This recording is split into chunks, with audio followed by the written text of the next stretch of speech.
네, 오늘 예수의 인권연대 연구센터의 이 컬로키움의 주제들이 참 재밌었습니다. 인물들 위주로 이렇게 얘기해 주셨는데요. 혹시 먼저 질문하시고 싶은 분 있으면 조금 저에게 손을 들어주시면 제가 마이크를 좀 전달해 드리도록 하고요. 물론 첫 번째 질문이 제일 어렵기 때문에 제가 그냥 하도록 하겠습니다. 김민희 부님께 좀 질문하고 싶은데, 아까 루틸리오 그란데 그 신부님의 이야기 굉장히 인상적이었고 잘 몰랐던 내용들이 많아서 감사했습니다. 근데 좀 명확하지 않았게 좀 제가 들렸던 거는 계기가 정확히 뭐였는지 참 그 얘기 듣는 과정에서 어떤 체험이었다고 들었는데, 이 회심에 어떤 계기가 있었다고 다시 한번 좀 확인해 주시면은 그런 계기를 통해서 뭔가 이렇게 BEC 운동, 베이직 에클레시아 커뮤니티 만드는 운동 이렇게 넘어갔던 것 같은데요. 그 부분 좀 설명해 주시면 좋겠습니다.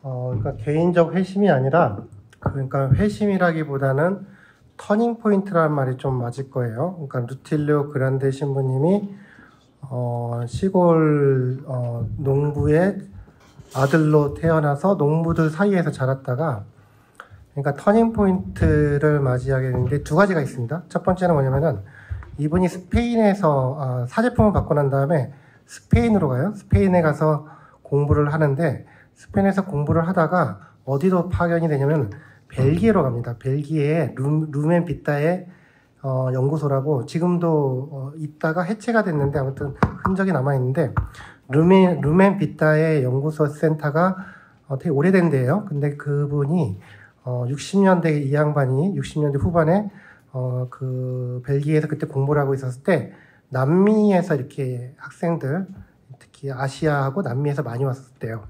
근데 그때 2차 바티칸 공의회를 계속 살아가는 과정을 하면서 마치 해방신학의 그 약간 원류 같은 흐름이 되게 강했다고 합니다. 그래서 그 벨기에 루멘 비타에아에서 배웠던 새로운 형태의 사목방법론, 그러니까 사목방법론을 그거 첫 번째 접하고, 이게 굉장히 좀 터닝 포인트가 됐고, 그 다음에 돌아가고 난 다음에 신학교에서 교수로서 이걸 제대로 신학생들한테 가르치겠다 해가지고 엑스포저 프로그램이라 그래가지고 신학생들이 시골로 농촌으로 보내는 그 커리큘럼 만들었다가 리더십하고 주교님하고 대판 싸우고 그 승질나가지고 나오게 되는데, 아무튼 그 첫 번째가 터닝 포인트가 있습니다. 다시 말하면 그걸 정리하면 이렇게 얘기할 수 있겠죠.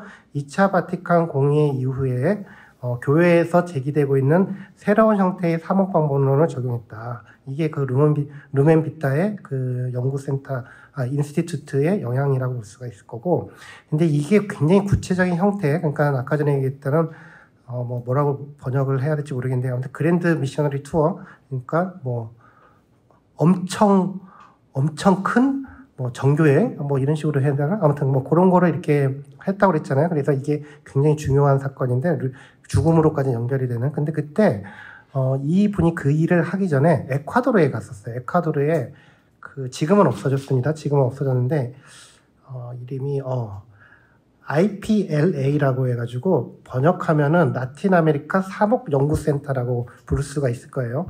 근데 그거 영향받은 데가 미국에서도 지금 얼마 전에 찾아봤더니 계속 흔적이 있긴 한데, 아무튼 중요한 거는 그 IPLA에서 이분이 어떤 영향을 받았냐면 파울로 프레이레라는 사람이 있습니다. 아마 아시는 분은 아실 거예요.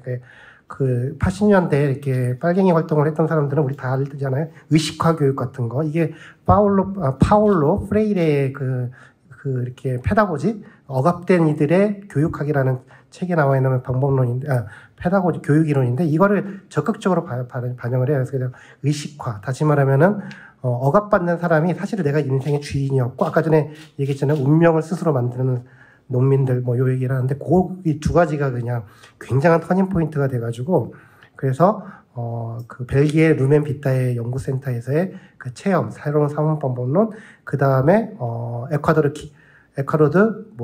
키토죠. 키토라는 곳의 수도죠. 수도의 IPLA에서 받았던 그 트레이닝을 통해 가지고 그랜드 미셔너리 투어리즘 투어에 대해서 이렇게 아이디어를 넣고 광고장 허락을 받아가지고 팀을 짜가지고 투신을 합니다. 거기서 그게 굉장히 터닝 포인트였죠. 실제로 그냥 전기 작가들이나 연구자들이 그 얘기를 많이 합니다. 예. 감사합니다. 저 말고 혹시 이제 질문 있으신 분들은 그냥 손을 들어주시면 제가 바로바로 이렇게 마이크를 넘겨드리도록 하겠습니다. 혹시 그냥 자유롭게 손을 들어주시면, 네, 최영민 신부님. 네, 정다운 선생님께 질문을 드리고 싶은데요. 네? 정답인. 아, 정답인. 죄송합니다. 도로시 데이가 그 대주교와 좀 갈등이 있었다고, 근데 순명했다고. 그게 조금 자세히 좀 알고 싶어요. 왜냐하면 그게 가능할까? 대판 좀 싸우고, 아까 지금 루틀리오 신부님도 대판 싸우고, 항상 그 성인 비슷한 사람들은 교회하고 대척점에 서 있는 것 같은데, 그걸 좀 더 자세히 좀 말씀을 해주시면 어떨까? 어떻게 또 그걸 지속할 수 있었을까? 네. 네, 제가 그냥 아는 한도 안에서만 좀 말씀드리고 혹시 또 여기 계신 분들이 더 붙일 수 있으면 더 보충해 주시면 좋을 것 같은데요. 근데 자서전이나 이렇게 회고록에 보면은 약간씩은 조금 다르지만 몇 번의 갈등은 분명히 있었던 것 같아요. 특히 하나는 이제 전쟁에 대한 거였고요. 당시 이제 시대 상황 자체가 반공주의 이념이 가톨릭 교회 안에서는 굉장히 강한 때였고, 그리고 여러 당시의 전쟁들이 일종의 성전처럼 인식되기도 했던 상황이었기 때문에 그러나 도로시대이는 그런 전쟁에 대해서도 분명히 모든 종류의 전쟁에 반대하는 입장을 확고하게 밝혔기 때문에 그거는 뭐 그러면 공산주의자들 편을 드는 거냐, 당신은 뭐 가톨릭 거기 뭐 신부님들 수녀님들 얼마나 많이 죽어나가는데 뭐 이런 식의 비판은 계속 있었던 것 같고, 뭐 교구와도 그런 지점에서 어떻게 명확하게 뭐 제재가 왔다던가 그런 내용은 없지만 계속 신자들 그리고 어떤 가톨릭의 주류 세력들과의 갈등은 끊임없이 있었던 것 같고, 그리고 아까 말씀드렸던 뉴욕 대교구와 직접적인 갈등이 있었던 부분은 이게 이제 그들은 되게 급진적인 가톨릭들이고 뭐 이런 것들에 대해서 또 가톨릭 교회는 좀 오래 지켜보잖아요. 금방 제재하지 않고 어느 정도까지는 좀 참다가 본인들에게 약간 이렇게 조금 갈등이 있었던 적이 있었던 것 같아요. 그게 하나가 제가 정확하게 기억은 안 나는데 뉴욕 교구에서 만드는 어떤 공사 현장에서 거기에서 일하는 노동자들과 갈등이 있었는데요. 이제 그 교구의 이제 그 당시 스켈리 주교님이었네요. 그 주교님께서 그들을 좀 탄압했고, 그들 어떤 노동자들의 반란에 대해서 인정해주지 않았고, 정당한 권리를 좀 뭔가 충분히 보장하지 않았고, 그리고 오히려 신학생들을 동원해서 그 공사를 대신하게 하거나 뭐 이런 식으로 그런 파업을 좀 무산시키려는 노력들을 했던 것 같아요. 그런데 도로시데이와 가톨릭 일꾼은 분명하게 그거 잘못된 거다. 왜 그렇게 노동자들의 정당한 어떤 권리 행사를 방해하고 심지어 신학생들 동원해가지고 그런 걸 못하게 하느냐. 그래서 그때는 이제 더 견딜 수 없었던 거죠. 너무나 직접적인 교구에 대한 비판이었기 때문에. 그래서 불렀다고 돼 있어요. 그래서 이제 주교님이랑 도로시데이랑 이제 1대1 면담처럼. 그래서 근데 사실은 그동안 여러 가지 일들이 많이 쌓여 있었던 것 같고, 직접적으로 이제 대면하게 된 거는 그렇게 많진 않지만 그때가 한 번 있었는데, 그때 왜 당신들 가톨릭 일꾼이냐, 가톨릭이라 이름 떼라 이런 얘기가 나왔다고 해요. 그런데 도로시데이는 여러 글에서 항상 자신은 교도권에 순종할 것이고 순명할 것이고, 그리고 교회에 대한 그거는 저는 진심이었던 것 같아요. 되게 교도권까지 포함해서 교회의 모든 것을 다 사랑했던 건 맞고, 또 생각보다 굉장히 급진주의자지만 동시에 어떤 그런 가치나 미덕을 알고 있었고, 또 기꺼이 그럴 마음이 있는 그런 면도 있는 사람이었던 거는 분명한 것 같고요. 그런데 그때 본인이 언제나 그런 입장을 밝혔지만 한번 생각해보겠다. 그리고 가톨릭 일꾼 운동은 나만의 것이기 아니기 때문에 동료들과의 얘기도 필요하다. 이렇게 얘기를 하고, 실제로 동료들하고 얘기했는데 다들 반대하죠. 왜 그 교구가 그렇게 우리를 하고, 그리고 당시에 이제 또 예시로 들었던 게 뭐 가톨릭 그걸 정확하게 뭐라고 하는지 모르겠는데 그런 베테랑들, 그런 참전 군인들의 이제 중에 가톨릭 신자인 분들이 만든 단체가 있었어요. 그들은 가톨릭이라는 이름을 쓰고 본인들이 보기엔 이제 복음적 가치랑 너무 다른 일들을 하지만 교구가 그걸 제재하는가?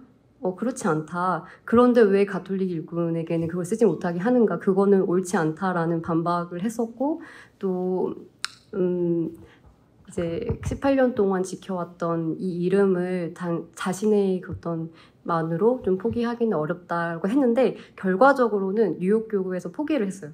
이걸 이렇게 더 뭔가를 행사해가지고 못하게 하지 않고 약간은 좀 물러서는 방식으로 그 당시의 갈등은 해결이 됐었고, 그래서 항상 긴장과 갈등은 있었지만 직접적으로 이렇게 부딪혔던 적은 없는 것 같고, 그 가운데 하나는 역시 조금 전체 교회에 대한 사랑, 네, 그런 게 도로시대에게 굉장히 있었기 때문에 그거는 누구도 좀 부인할 수 없었던 지점이 아닌가, 네, 저는 그렇게 느꼈습니다. 네. 네, 그 서로 질문하셔도 됩니다. 예. 서로 많이 해주십시오. 네. 아니, 전쟁이 일어나서. 네네, 전쟁님. 근데 좀 상황을 저는 그 베리건 신부님을 보다가 좀 대충 만나는 지점이 있어가지고 그 상황이 어떠냐면요. 카톨릭 교회는 1500년 이상 정의로운 전쟁을 지지했어요. 그래서 교리에도 나와 있거든요. 그 정의로운 전쟁이 뭐냐면 전쟁이 정의롭다라기보다도 어느 경우에 정당화할 수 있는 그 전쟁이 있다. 왜냐하면 만약에 뭐 공격을 당하잖아요. 그럼 거기에 대응하지 않으면 시민들이 죽게 되니까 이것은 정의의 구현이라고 보는 것도 있고, 근데 굉장히 까다로운 조건들이 있습니다. 그 전쟁이 일어날 때의 상황에 대해서 이게 정당화되려면 어떤 조건이 있어야 한다. 그다음 전쟁 중에도 그런 조건이 있다. 그래서 이것을 다 받아들여요. 예. 그리고 미국 같은 경우는 그 전쟁이 일상화돼 있어요. 자기들이 겪는 건 아니지만은 뭐 1차, 2차 대전 거치면서 그 전쟁의 베테랑들이죠. 그래서 시민들이 당연하게 생각하고 교회는 말할 것도 없어요. 그래서 정의로운 전쟁이라고 정당화되어 있는 전쟁을 아주 당연한 상식으로 받아들이는 거예요. 그리고 특히 그 높은 지위에 있는 사람일수록 그렇게 생각하는 거죠. 1980년대 초반에 그 미국 주교회의에서 평화의 도전이라는 그런 교서를 발표했어요. 그게 이제 그 당시까지 전쟁에 대한 미국 주교회의의 입장을 가장 잘 드러내는 건데, 거기 뭐라고 하냐면은 평화주의하고 교회의 입장은 양립할 수 없다고 그래요. 평화주의도 종류가 많은데 왜 그러냐? 평화주의는 개인이 할 수 있는 윤리예요. 그런데 전쟁으로 국가가 형성이 되고 국가 간의 관계에서 정의를 실현하는 것은 전쟁을 통해서인데, 어떻게 국가가 평화주의를 선택을 하느냐, 따라서 교회도 선택할 수 없다는 거예요. 그러니까 평화주의는 개인 윤리고, 그 다음에 정의로운 전쟁이 될 수 있는 조건은 교회의 입장일 수밖에 없다는 거예요. 그래서 그런 얘기를 했는데, 이게 왜 그러냐면은 이 설명이요, 종말론적 평화를 얘기해요. 그 주교회의 교서에서. 왜 그러냐? 완벽한 평화, 완전한 평화는 불가능해요. 하느님의 그때 있잖아요. 종말론의 때. 바로 그때, 뭐가 실현되는 때, 충만되는 때. 그때나 가능하고 지금은 이상이에요. 예? 평화는 이상해요. 가톨릭 사람들한테. 근데 그러면서 동시에 정상 상태예요. 왜냐하면 국가가 보호하기 때문에. 이상이면서 정상 상태라는 게 가능해요. 불가능하잖아요. 근데 그런 긴장을 안에 품고 있어요. 카톨릭의 입장 자체가. 그러니까 당연하게 받아들이는 거예요. 정의로운 전쟁을. 그러니까 도로시 데이나 다니엘 베리건 같은 사람은 절대적인 평화주의자거든요. 예, 그 평화주의도 종류가 많아요. 근데 전략적인 평화주의도 있어요. 현실적으로 생각을 해서 뭐 어떻게 하는. 근데 이분들은 절대적인 평화주의예요. 근데 그렇다고 해서 톨스토이 같은 절대적인 평화주의냐? 톨스토이는 저항도 하지 말라고 그랬어요. 예, 그분은. 근데 도로시 데이하고 비슷할 것 같은데 정확히는 모르겠고, 다니엘 베리건은 저항이 평화를 구축하는 수단이에요.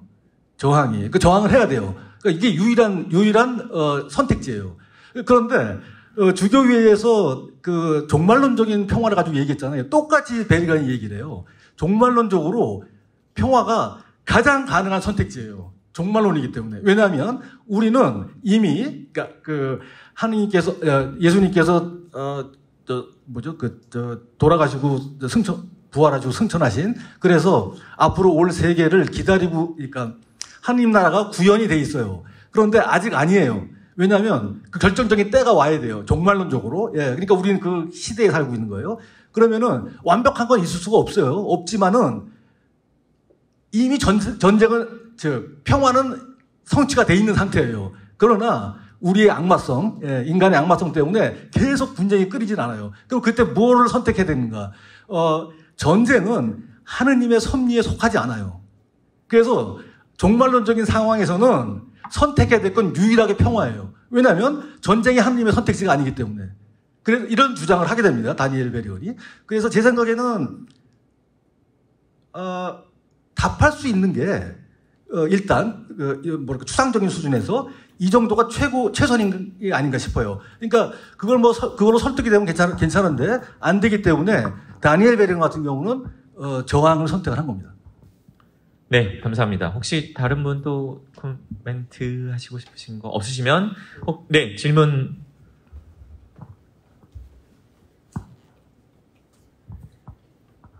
네, 한동수 요셉이라고 합니다.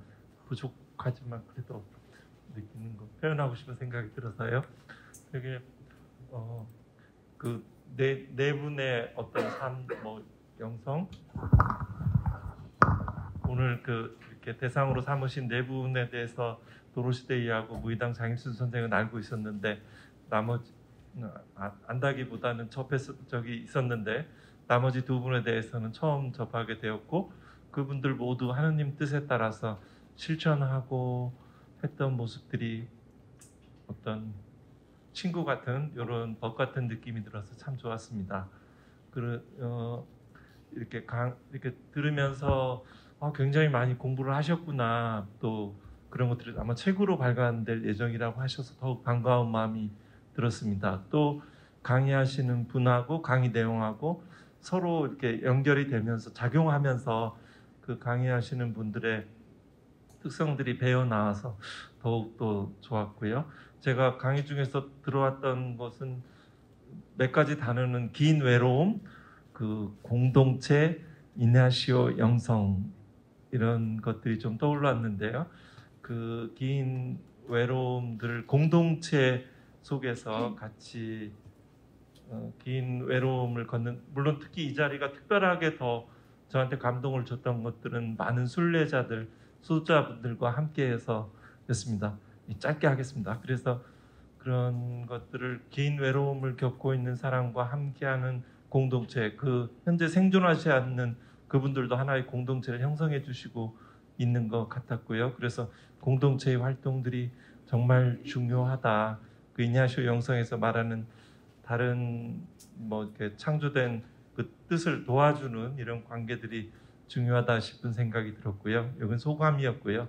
그 질문 비슷한 것은 우리 박상훈 신부님께 한 말씀 드리면 굉장히 많이 되게 많은 이렇게 준비를 해주셨고 그래갖고 훨씬 더 외람되지만 굉장히 단정하고 멋진 모습으로 접할 수 있어서 과거에 그런 모습하고 이렇게 비교되는 이런 예전에 강화도 피정 갔을 때 옆에서 담배 태우시고 왔다 갔다 이렇게 군것질 이렇게 찾으던 모습이 기억나서 와 정말 멋지시다, 저렇게 발전하시는구나, 이렇게 외람돼 이런 느낌이 좋았는데요. 짧은 건데요. 그 다니엘 베리건의 어떤 실천과 회심들이 서로 다 하느님의 뜻이 있고 그것들이 큰 차별이 없는 것은 어렴풋이 그러니까 실천 속에서도 있고 이분이 어떤 회심과 어떤 영적인 큰 어떤 느낌이든 체험이 없다 하더라도 실천하는 그 순간 자체가 도드라지게 다니엘 베리건 속에는 깃들여 있었던 것 같은데요. 그래도 그분도 역시 그 실천 속에서 그 인식이나 회심의 순간들이 있었을 것 같습니다. 제가 놓친 것 같은데 그 베리건의 어떤 회심의 어떤 순간, 체험들 그런 장면들이 있었을까요? 이렇게 우리가 보통 말하는 격정적인 그런 경험은 없는 것 같아요. 그런데 아까도 말씀드렸듯이 사람들과 사건들을 통해서 그게 분명히 있습니다. 왜 그러냐면 증거 중에 하나가 그런 영적인 경험을 통해서 더 깊이 자기가 이제 헌신하는 일에 들어가면 들어갈수록 어떤 일이 발생했냐면 예수로부터 더 많은 억압이 들어옵니다. 예. 그래서 굉장히 부대꼈어요. 그 삶 전체를. 나중에 자서전에는 그래도 자기가 가장 감사하는 일로 나의 예수의 소명 이렇게 얘기를 하긴 했는데 혹시 그냥 쓴 건 아닌지 모르겠어요. 예. 아니 그렇게 당하고서 왜 그렇게 근데 진짜일 수가 있고 근데 나중에 돌아가시기 전까지 하여튼 그런데 너무너무 힘들게 지냈습니다. 자기가 소명을 이해하고 뭐 감옥도 막 여러 차례 다니면서 겪었을 때 동료들이 소수를 빼놓고는 뭐랄까 아까 그 크레이튼스빌 그거 한 다음에 도망가다가 잡혀가지고 1년 몇 개월 살다가 나왔을 때 그 당시에 포담 대학이라고요, 뉴욕에 아주 유서 깊은 예수의 대학이 있는데 거기 살았거든요, 그분이. 근데 거기에 자기 짐이 있으니까 이제 방이니까 들어가려고 했는데 로비에 짐을 다 싸가지고 이렇게 챙겨놨어요. 나가라고. 예. 그리고 광부장하고의 그 충돌, 그 다음에 그 당시에 그 아루페 신부님도 감옥에 있을 때 면회를 오고 그러셨거든요. 그런데 그 전에 예수회의 그 사명 중에 이냐시오라는 뭐 이렇게 성모상에 뭐 무기를 봉헌하고 해가지고 그런 요소가 있잖아요. 예, 그 폭력과 군인이었는데 단절하고 돌아서는. 그런데 예수의 안에서도 이게 그 아주 중요한 자신들의 그 정체성이나 사명으로 이해가 되는 거 아닌 것 같다 그래요. 그래서 질문도 하고 그래요. 아르페 신부한테 편지 보내가지고. 근데 뭐 만족하는 답을 뭐 얻지 못했다고 그래요. 근데 그런 식으로 굉장히 충돌이 많습니다. 뭐 교구는 말할 것도 없고. 그래서 저는 회심의 경험이 뭐 이렇게 비저너리한 건 아니지만은 오히려 더 강화시키는 면이 있는 것 같아요. 그 안에서 받는 그 굉장한 억압 때문에. 그리고 이걸 당해보지 않아서 몰라요. 진짜로. 어떤 수도 공동체 안에서 어떤 일 때문에 이런 뭐 지시, 뭐 혹은 뭐 배제, 그 다음에 뭐 이런 거. 난 약간 공감이 좀 가는 것 같아요. 제가 각성됐다는 말은 전혀 아니고, 예, 그래서 증거 중에 하나가 아닐까, 뭐 그런 생각입니다. 네, 어떻게 충분한 답변이 되셨습니까? 예. 지금 조현철 신부님하고 정경희 교수님께 혹시 우선적으로 질문 있으시면 먼저 얘기해 주시고, 네. 박문수 신부님. 거의 발표하신 모두에게 이게 20분밖에 시간이 없어서 한 가지 내용이 못 나온 것 같은데, 한 연구자로서 그것을 연구할 때 바로 지금 22년 7월, 8월 한국에서 우리 생활에서 내가 무엇을 배워서 무엇을 실천해야 하냐, 아마 그것 좀 생각하셨겠는데 발표하신 분 짧게 그것 알려주시면 좋을 것 같아요. 예, 이번 이제 저희 함께 콜로키움 준비하면서 이 신부님들하고 정다빈 연구원님은 이제 한 분 한 분 신앙과 삶의 모델이 되실 분들을 연구를 하셨고, 저는 이제 좀 종합적으로 맥락화하는 거, 현재화하는 거, 오늘의 이제 시대에 카톨릭의 울타리를 넘어서 그리스도인이 함께, 그리고 더 나아가서는 세상의 변화를 위해서 마음을 쓰고 몸을 쓰는 분들에게 어떻게 연결할까지 그 고민을 제가 좀 하기로 했었어요. 그래서 더 이제 다듬고 준비를 해야겠지만, 지금의 이제 맥락에서 강조를 좀 하고 싶은 게 있다면, 여기 계신 이제 수도자들의 역할인 것 같아요.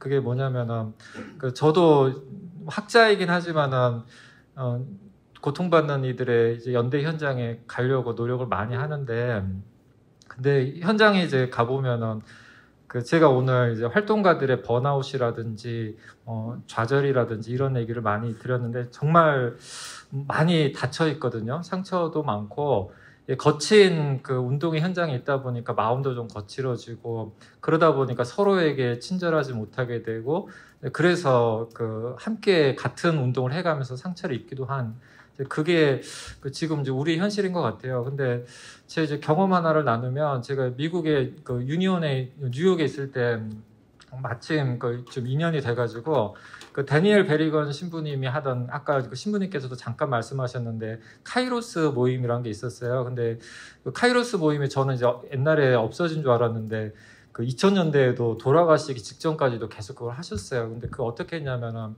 암스테르담 에비뉴에 가면은 프란치스코 성당이라고 있는데, 거기 지하에 넓은 이제 예배실이 있어요. 근데 거기 2주에 2주에 한 번씩 그 뉴욕 일대 활동가들이 한 40명 정도 보통 이제 모이는 거예요. 근데 모임이 굉장히 단순했어요. 그러니까 둥그렇게 그냥 의자를 둘러 앉고 여기 참여하시는 분들은 카톨릭만이 아니라 뭐 개신교인들도 있고 뭐 불자도 있고 무신론자도 있고 굉장히 다양한 분들이 함께 모여서 이제 카이로스 커뮤니티가 된 거죠. 그래서 쭉 돌아가면서 그 2주 동안에 자기 마음의 어떤 움직임에 대해서 이야기를 하고 그 데니얼 베리건 신부님하고 같이 이끄시던 분이 이제 앤 몽고메리 수녀님이신데 그 두 분이 이제 원로시거든요. 수도자 원로신데 그 두 분이 이렇게 이제 이 얘기를 다 들으신 다음에 많은 이야기를 하지 않고 그냥 성서 리플렉션을 이제 나눠주세요. 그래서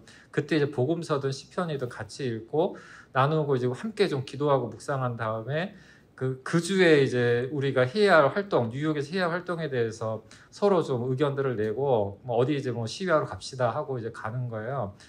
그렇게 몇 달 동안 저도 이제 그 모임에 가면서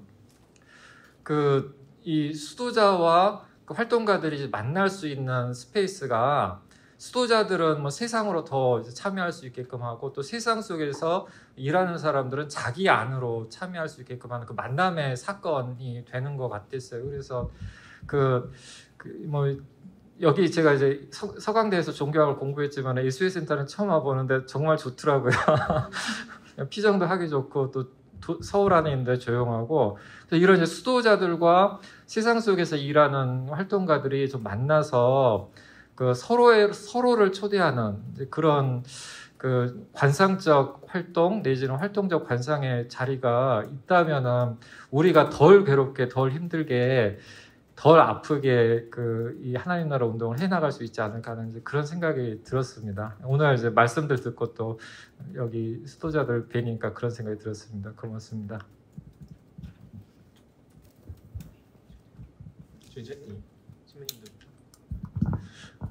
예, 저는 이게 딱 맞는 답변이 될지는 모르겠는데 어쨌든 아까 제가 처음에 말씀드렸듯이 제가 장일수 선생님을 뵌 적은 한 번도 없어요. 한 번도 뵌 적은 없고 사실 기억하기로는 그 이현주 목사님이 이제 노자 이야기라는 걸 이제 그분이 아프실 때 가서 1, 2권을 쓰고 이제 3부 3권 쓰기 전에 돌아가셨어요. 돌아가서 자기가 앞에 무의당 선생님 계신다 하고 이제 문답하면서 자기가 쓴 게 이제 3권으로 나와 있는데 그때 제가 좀 처음 글로 이제 간접적으로 접한 거죠. 그것도 구술한 걸 이제 이현주 목사님이 구술한 거를 했는데 어쨌든 그러면서 뭔가 이렇게 제 안에서 그분에 대한 생각이 계속 잊혀지지 않았어요. 사실은. 그러면서 이제 미국 가서 공부하고 뭐 로마에서 이렇게 하면서도 계속 그분 생각이 계속 있었고 그러면서 이제 제가 좀 남는 것은 이번에 공부를 좀 책을 좀 다시 한번 좀 체계적으로 좀 들여다보면서 그분의 삶의 방식이 참 중요하다. 이 목표라고 하는 것도 중요하지만 그걸 살아내는 방식이 정말 중요하다. 그래서 어떤 분은 이제 그 한살림에서 일했던 그분은 이렇게 얘기해요. 그분은 선생님이라는 말이 참 어울리는 분이셨습니다. 이렇게 얘기를 해요. 선생님이라고. 우리는 뭐 누구도 선생 자주 쓰지만 사실 선생이라는 건 대단한 거죠. 그 대단한 호칭인데 선생님이라는 그 호칭이 굉장히 어울리는 분이셨습니다. 그렇게 얘기를 해요. 그게 이제 그분의 삶의 방식이 어떤 글이나 뭐 이런 것보다 그 삶의 방식이 사람들에게 영향을 미친 그래서 그게 좀 더 많이 다가왔습니다, 저는. 그리고 그분에게 한 몇십 년 동안 계속 그 원주 봉산동 그 자택에 이제 사람들이 찾아오는데, 당대의 지식인들, 뭐, 이영희 선생님이도 뭐 이런 분들이 끊임없이 찾아오거든요. 그러니까 뭔가 사람들을 이끌어들이고 변화시키는 것은, 정말 뭐 이런 것도 있지만, 말하고 글 뭐 이런 것도 있지만, 정말 그 밑에 뭐 흐르는 그것이 뭘 영성이라 그럴까요? 그것이 근데 영성이라고 나오면 또 그 벌써 힘을 잃는 거지만 어쨌든 그 삶 전체가 사람들에게 다가가고 뭐 아주 아이들부터 시작해서 이 촌부들까지 그런 마음, 태도 그리고 그분이 이제 글로도 유명한데 이렇게 밤에 이제 술 한잔하고 들어가시다 다른 누군지 모르겠는데 보면서 거기에 뭐 군고구마라고 이렇게 써놓은 걸 봤어요. 그 고구마 장수가. 그럼 뭐 그냥 대충 쓴 거잖아요. 이렇게 보시더니 야 이거야말로 세상에서 가장 잘 쓴 글이다 이렇게 얘기합니다. 가장 잘 쓴 글씨다 이렇게 얘기를 해요. 그 생명이 들어있는 삶이 녹아있는 글씨 뭐 그런 걸 볼 줄 아는 눈 뭐 하여튼 뭐 그런 것들을 많이 배웠고 저도 상당히 좀 조심하게 되고 제 말하고 글 쓰는 거에 대해서 좀 조심하게 되고 뭐 하여튼 그런 것들을 다시 한번 배웠습니다. 예, 고맙습니다. 예. 네, 감사합니다. 신부님 충분한 답변이 되셨는지 모르겠습니다. 네. 다른 분 꼭 그런 말씀 하고자 하면 네. 혹시 이걸 준비하시면서 현실 때 예, 우리 어떤 것들을 좀 주제로 갖고 계셨는지. 예. 정다빈 선생님. 네. 네, 저는 간단하게만 나누자면 저는 계속 약간 집중했던 주제가 이 회심이라는 어떤 사건 자체에 대한 게 좀 컸던 것 같아요. 이번에 이제 이냐시오회가 이제 일주일 뒤면 끝나게 되는데요.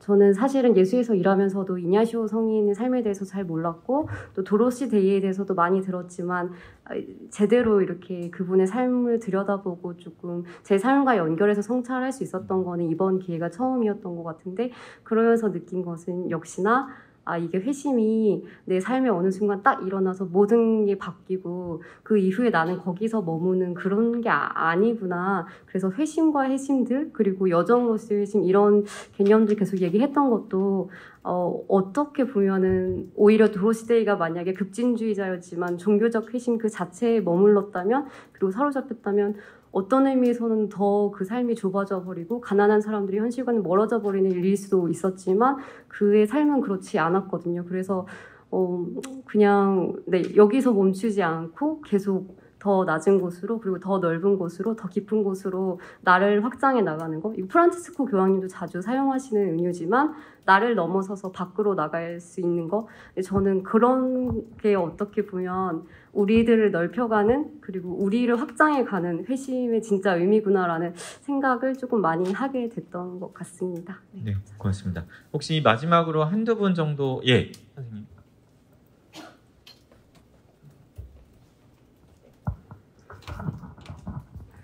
예, 김상균이라고 합니다.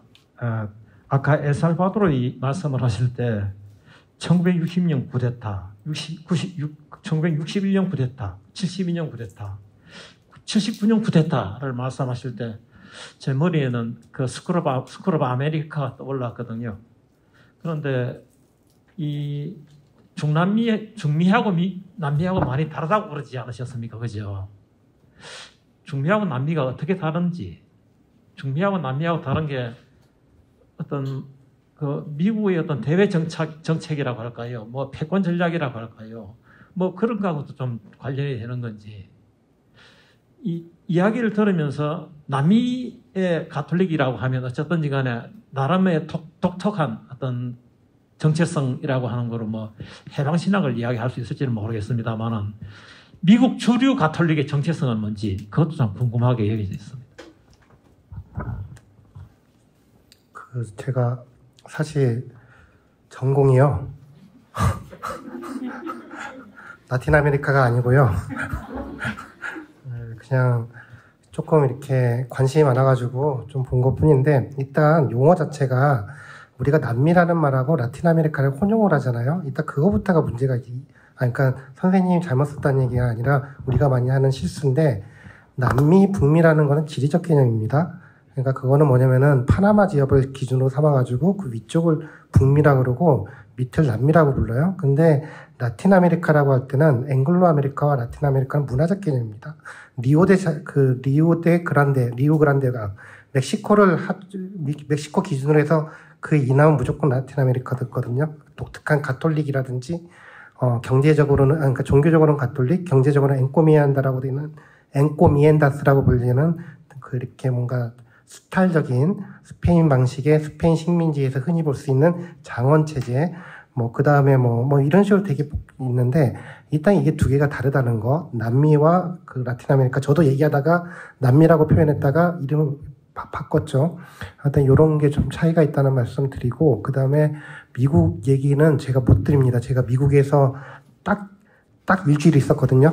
그래서 그걸 알기에는 너무너무 모르고, 그리고 그 다음에 중미하고, 그러니까 센트럴 아메리카하고 그 사우스 아메리카를 제가 의식적으로 구분을 하는데 그 이유는 좀 정치적인 부분이 있습니다. 이거는 제가 전공자가 아니라서 제가 아는 범위에서만 얘기하면 그 라틴 아메리카의 역사를 이해하는 하나의 키워드 중에 하나가 볼리바르주의가 있거든요. 다시 말하면 시몬 볼리바르가 중미에서는 활동을 안 하고 남미에서 활동을 합니다. 그래서 그 사람이 그랜드 콜롬비아라 그래가지고 대콜롬비아를 만들려고 계속 노력을 했었거든요. 그러다가 그걸 못해가지고 나라가 막 에콰도르니 콜롬비아니 베네수엘라니 막 이렇게 볼리비아니 깨져버렸는데 일단 그런 정치적인 시험이 있었던 곳은 남미입니다. 그럼 센트럴 아메리카는 어떻게 되느냐?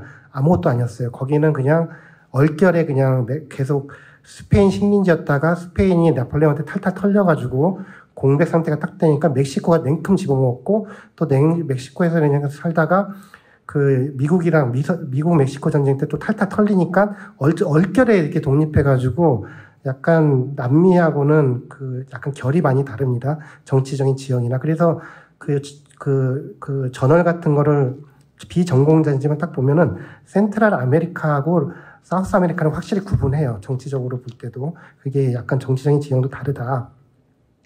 뭐냐고 물으면 한 5년 뒤에 제가 연구한 다음에 알려드리겠다는 말씀을 드리고, 그 다음에 아까 스쿨 오브 아메리카 말씀하셨는데 그 재밌는 말씀이시죠? 왜냐면은 보통 남미의 잦은 쿠데타 배경에는, 그 미국 CIA 쪽에서 CIA와 미국 군부에서 교육한 전문가들 있죠. 전문가들이, 뭐 고문 전문가 뭐 이렇게 해가지고 그 게릴라 워페어에서 들어가가지고 막 하는 그게 있고, 실제로 이게 과테말라나 온두라스는 그 영향을 직결적으로 받는데 엘살바도르는 약간 조금 다르다고 들었습니다. 그리고 미국의 그 남미와 미국과의 관계가 되게 복잡해요. 그냥 천하의 못된 CIA 나쁜 그 천하의 모슬놈들이 남미를 독재 정권을 단지 후원했다라고 보기에는 좀 자초지종이 좀 있습니다. 그거는 제가 아까 전에 소개했던 차베스 책을 보면서 제가 잘 알게 됐던 건데, 특히 케네디 정권 때 굉장히 야심찬 프로젝트를 합니다. 이게 성공을 했으면 참 좋았을 텐데 실패를 해요. 그 프로젝트가 뭐냐면 케네디 정권 때 그 피그만 침공 때 쿠바를 피그만 그러니까 돼지만에 들어갔다 탈탈 털려가지고 딱 온 다음에 그 케네디 정부에서 케네디 이 사람이 CIA하고 미국 군부가 천하의 모순놈들이구나, 얘네들 말을 믿었다면 큰일 나겠구나 해가지고 국무부 주도로 해가지고 독자적인 외교 노선을 만듭니다. 그게 뭐냐면 남미의 현실 가능한 정책 목표를 세워요. 네, 그게 뭐냐면은 정리해 주시고요. 네. 정리를 하면은 국민소득을 몇 % 이상 높이겠다. 진위계수를 몇 % 이상 낮추겠다. 그러니까 차별. 세 번째는 문해율을 높이겠다. 해가지고 이게 나라별로 그걸 합니다. 그래서 대사관 쪽에서 계속 모니터링을 해서 엘살바도르가 잠깐 동안 케네디 정권 때 살짝 올라가요. 근데 그러다가 케네디 암살당하고 다 와르르 무너지거든요.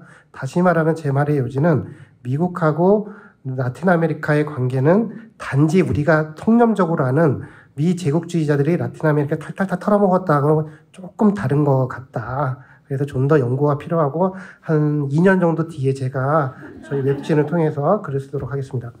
네, 감사합니다. 마치려고 하는데 혹시 네. 미국 가톨릭 교회 좀 신부님께서 설명 간단하게 해주시면 안 될까요? 미국 가톨릭 교회에 대해서 박문수 신부님께서 네. 저는 41년도에 태어났고, 그 당시에 미국 가톨릭 교회 그 민족별로 많이 모인 교회였고요. 그럼 도로시 데이 그 경험한 그 미국 그 이민들 교회 저도 어렸을 때 경험했습니다.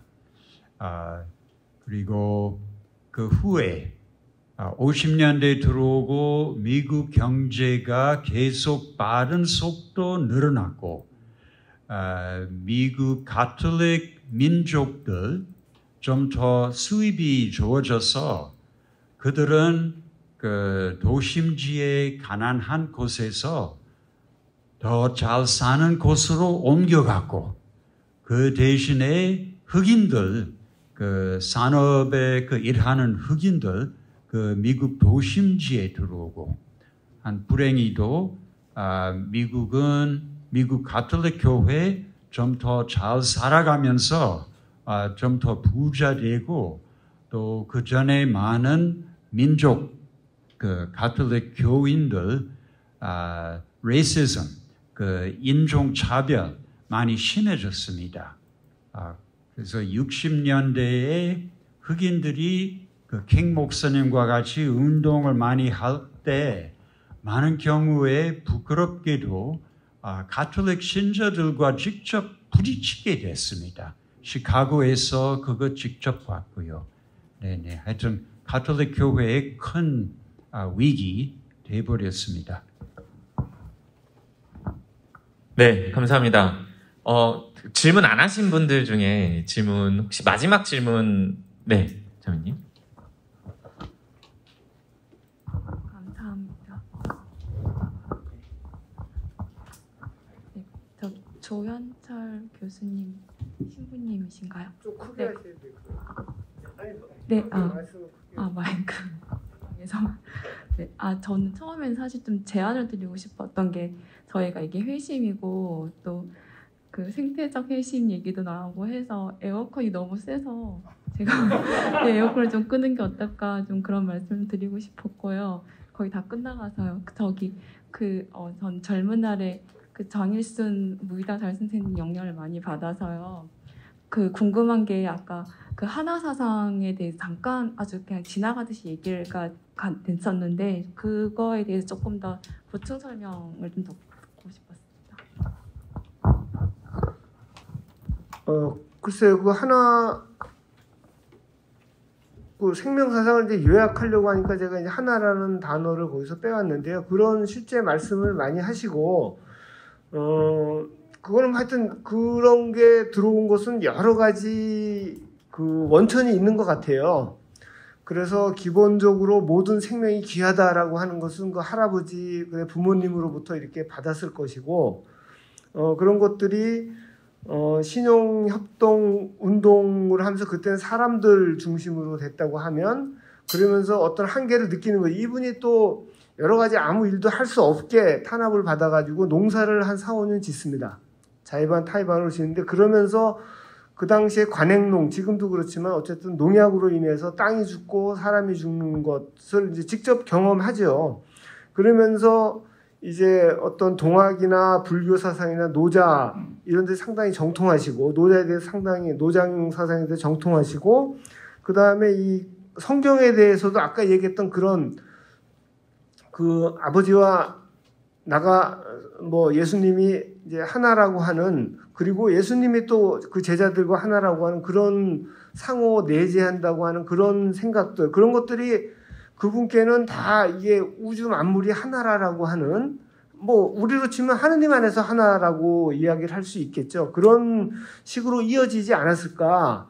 그렇게 되면 이제 거기서부터 나오는 원리라고, 삶의 원리라고 하는 경쟁 가지고는 안 된다는 거죠. 경쟁으로는 필히 이 질서하고 맞지가 않기 때문에 서로 고통스럽다는 거죠. 그러면서 그 경쟁이라고 하는 게 흔히 우리가 얘기하면 좀 경쟁이 있어야지만 사람들이 서로 발전할 거 아니냐 그렇지만 그런 좋은 의미지만 사실은 그런 의미로만 쓰지 않는다는 것이죠. 그래서 이제 경쟁에 관해서 이야기할 때 정말 타당한 이야기는 1등이 있는 거는 1등이 빛나는 거는 2등이 있고 3등이 있고 4등이 꼴등이 있는 거지. 아무도 거기가 없으면 1등이라는 게 아무 의미가 없다는 거죠. 그런 식의 생각을 하면서 삶을 당신이 직접 그렇게 살아갔다. 그러니까 예를 들면 우리도 요즘 이효리라고 하는 분이 나이가 40이 돼도 굉장히 인기가 많잖아요. 하여튼 굉장히 매력적이에요. 삶의 방식도 그렇고 말도 그렇고 굉장히 매력적인데, 그런 스타가 있으려면, 근데 다 같이 이효리면 뭐야? 아무것도 아니에요, 사실. 다른 존재들이 있기 때문에 어떤 사람이 빛나는 거죠. 그러니까 그 밑에 있는 사람들이 없으면 아무것도 아니라는 그것이 어떻게 보면 우주적으로도 생각할 수 있다는 거죠.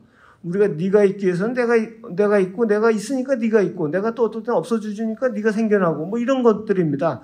그래서 그 협동운동이라고 하는 것은 그 하나라고 하는 우주의 질서에서부터 나오는 삶의 행동 방식, 뭐 그런 거가 아닐까. 뭐 이거저거 찾아봐도 그분이 하신 말씀은 다 거기서 맴돌아요. 사실 다 이게 그거고 저게 그겁니다. 근데 그렇게 살아놓으시니까 굉장히 힘이 있는 것 같다. 그런 생각이 듭니다. 네, 감사합니다. 오늘 더 질문은 받지 않도록 하고요. 인권연대 오시면 적어도 두 분 신부님과 연구원 정다빈 선생님을 만나실 수 있으니까요. 인권연대에서 또 궁금하신 거 있으면 찾아보시길 부탁드리고, 질문하신 것 중에 이 에어컨 문제는 여기 패시브 건물이라서 지열로 이렇게 돌아갑니다. 그래서 실외기가 없는 그 에어컨이라서 그냥 뭐 트나 안 트나 사실은 모르겠습니다. 네. 장시간 3시간 동안 함께해 주신 모든 분들께 감사드립니다. 모두 감사드립니다.